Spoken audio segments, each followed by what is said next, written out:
تو خلافت کی پہلی خصوصیت کیا ہے؟ یلقی الاسلام بجرانہ فی الارض، فرمایا کہ اسلام اپنی پوری طاقت کے ساتھ زمین میں قائم رہے گا، پوری طاقت کے ساتھ نافذ ہوگا، لاگو ہوگا. یہ خلافت کی پہلی خصوصیت. یعنی ایسا نہیں کہ کوئی اکھاڑ کے پھینک دے گا، زمین میں جم جائے گا. بجیران کہتے ہیں کسی چیز کا زمین میں گڑ جانا. اسلام ایسے گڑ جائے گا کہ کوئی مائکا لال اسے اکھاڑ نہیں سکتا، اور پوری زمین پر اسلامی حکومت ہوگی. یلقی الاسلام بجرانہ فی الارض. اور دوسرا،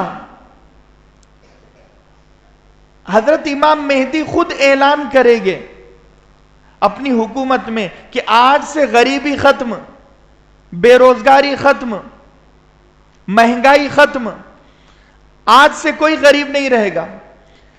کس کی حکومت میں ایسے اعلان ہوتا ہے؟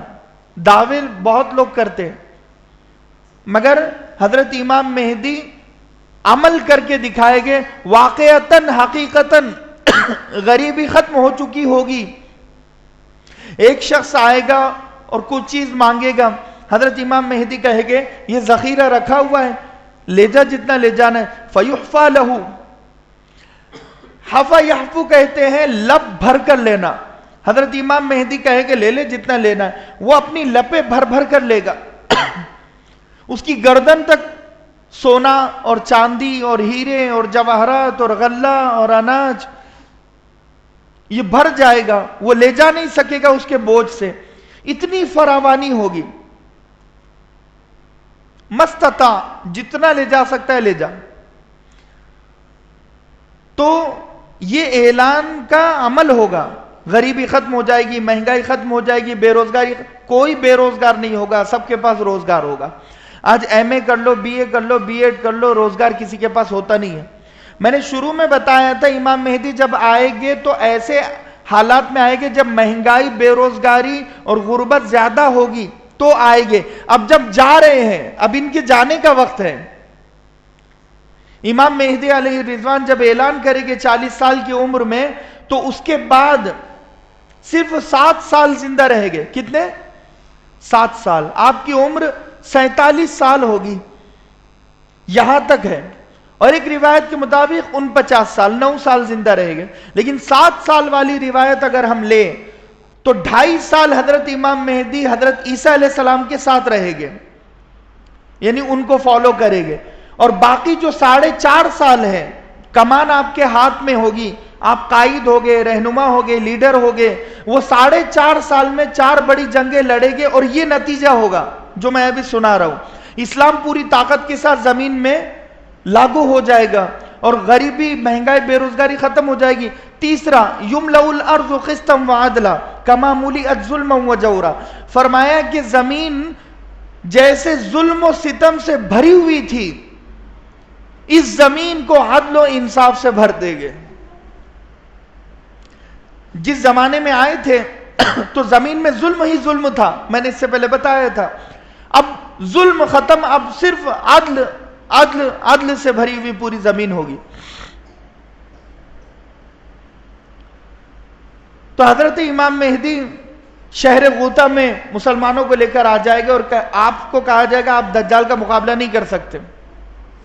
حدیث میں اللہ کے نبی نے فرمایا کہ دجال جب نکل جائے فَلْيَنَا عَنْهُ، تم اس سے دور ہو جاؤ.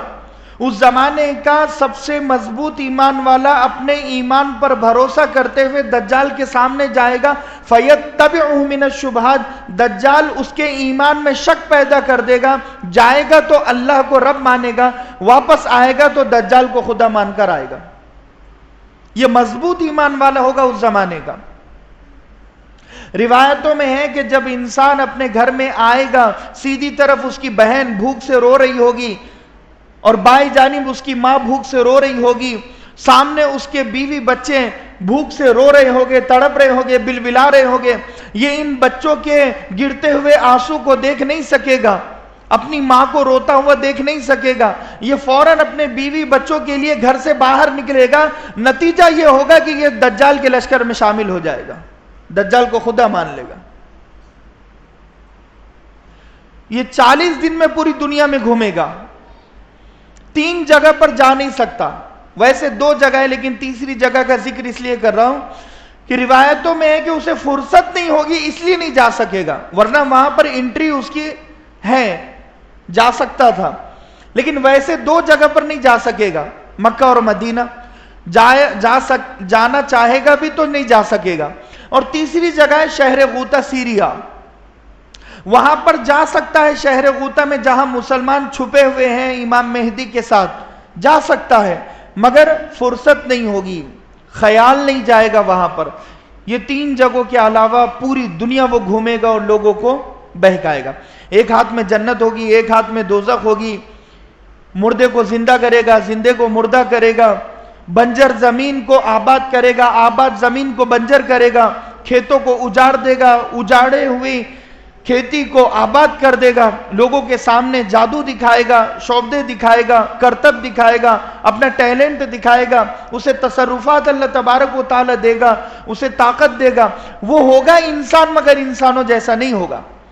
اس کی طاقت جنات اور شیاطین سے کہیں زیادہ اللہ تبارک و تعالی اسے دے گا. وہ ہمارا امتحان ہے نا, امتحان بن کر اسی طریقے سے آتا ہے.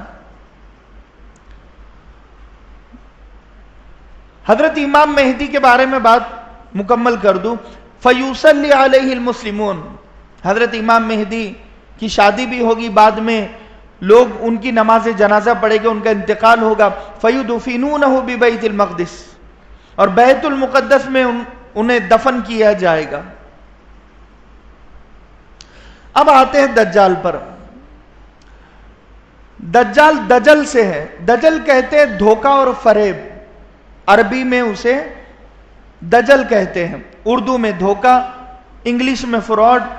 تو دجال نام سے ہی پہچان لے مسلمان, اسی لیے اس کا یہ نام رکھا گیا. اب کسی کا نام ہی اگر چور ہو, کسی کا نام ہی اگر ڈاکو ہو, پھر اگر کوئی اس پر بھروسہ کر لے تو قصور بھروسہ کرنے والے کا ہے نا. دجال کا نام ہی ہے کہ مکار, جھوٹا, فریبی. اس کے بعد بھی اگر کوئی اس کے پاس جا کر اسے خدا مان رہا ہے تو پھر اس میں اس کا پورا قصور ہے. تو دجال نام ہی دھوکے باز اسے کہتے ہیں. دوسرا سوال ہے کہ دجال انسان ہے یا کوئی اور جنس ہے؟ جواب یہ کہ انسان ہی ہے. تیسرا سوال, دجال کے ماں باپ ہے یا نہیں ہے؟ دجال کے ماں باپ ہے. اس کے ماں باپ کو 30 سال تک کوئی اولاد نہیں ہوئی, پھر اس کے بعد یہ پیدا ہوا.